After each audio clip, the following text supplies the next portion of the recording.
Hola a todos, mi nombre es Daniela Díaz de León, soy estudiante de medicina del noveno semestre y hoy vamos a repasar los cambios que sufre el aparato respiratorio en el proceso de envejecimiento.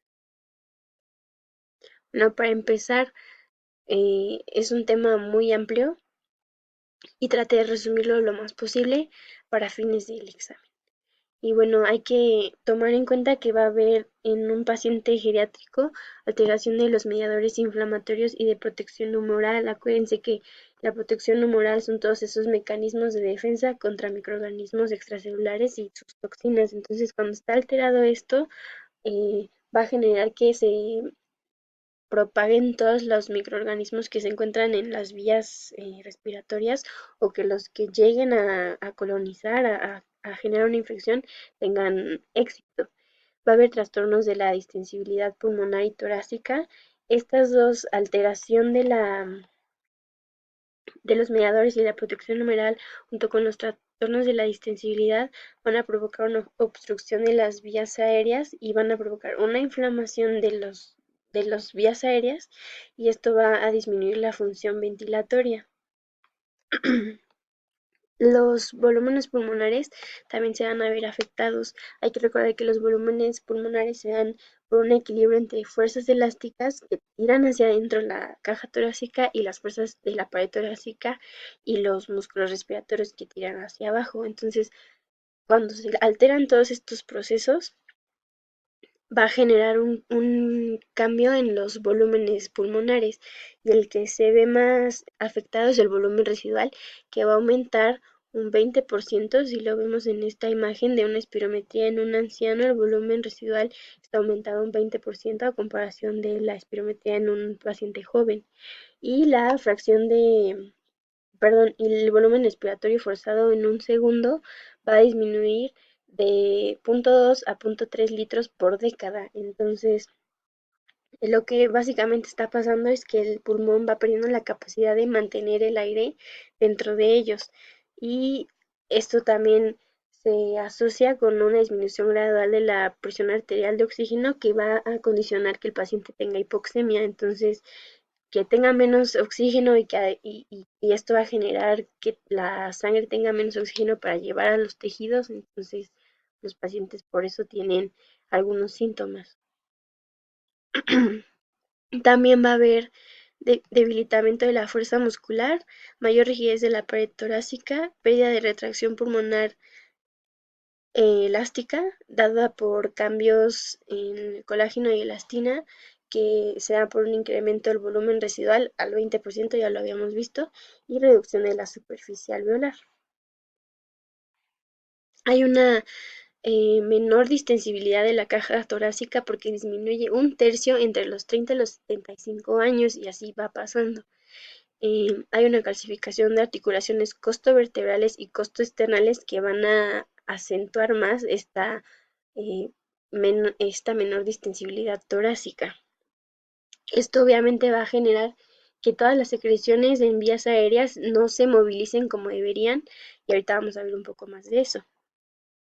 Mm, Otros cambios importantes son la degeneración en discos intervertebrales que van a generar una cifosis dorsal. Como se puede ver en la imagen superior, vemos cómo se va encorvando los pacientes, por eso luego los vemos como pues más chaparritos y hasta ellos mismos los refieren que miden menos cada año, ¿no? Es por la degeneración en los discos intervertebrales. Va a haber una pérdida de fuerza de los músculos respiratorios, como ya lo habíamos visto, y lo más importante y el músculo principal de la respiración es el diafragma. Entonces, el diafragma se va a aplanar un poco y todo esto va a generar cambios en la capacidad pulmonar total y va a incrementar la capacidad funcional residual. En vías aéreas superiores como tráquea y bronquios principales se va a ver incrementado su diámetro, se van a calcificar los cartílagos, va a haber un aumento de glándulas mucosas que va a generar más secreción todavía y si le sumamos que no se pueden movilizar bien esas secreciones, vamos a tener un estado como de vulnerabilidad para generar alguna infección y se van a alargar los conductos alveolares. Todo esto va a disminuir la superficie pulmonar y va a favorecer el espacio anatómico muerto. También va a haber cambios en el en el control ventilatorio dado por quimioreceptores centrales, así como quimioreceptores periféricos, y esto va a generar una pérdida de respuesta a la hipoxia o hipercapnia. Muchos pacientes cuando tienen hipoxia o hipercapnia ya ni siquiera manifiestan síntomas, que es un estado como de adaptación que tiene el cuerpo, pero no es normal, o sea, es por esta pérdida del control ventilatorio dada en estos quimiorreceptores.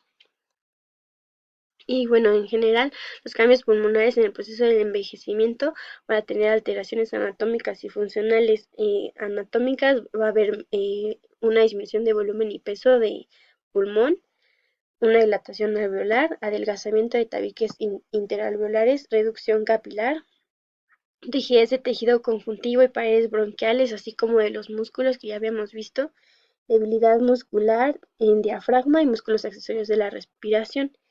Y alteraciones funcionales, se va a ver aumentada la frecuencia respiratoria como un intento de compensar la falta de aire que pueden llegar a sentir o que el cuerpo resiente, pero va a haber una disminución de la capacidad vital de 22 a 26 mililitros al año y una disfunción alveolo-capilar. O sea, el proceso de hematosis va a estar alterado y lo mismo, se va a generar más hipoxia, bueno, hipoxemia, entonces los pacientes pueden referir síntomas o no, porque no se adaptan tanto a estos cambios.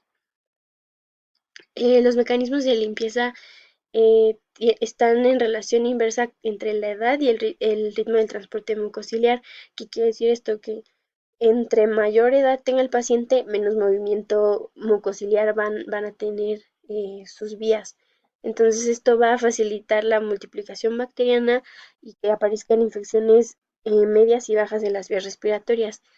Em, porque el mecanismo de eliminar estas partículas inhaladas ya no es tan eficaz y el problema que tienen estos pacientes, bueno, que vamos a tener todos en algún punto, es que los cambios de temperatura pueden paralizar los cilios y esto otra vez genera estancamiento de esas secreciones y es un medio de cultivo para bacterias o microorganismos externos.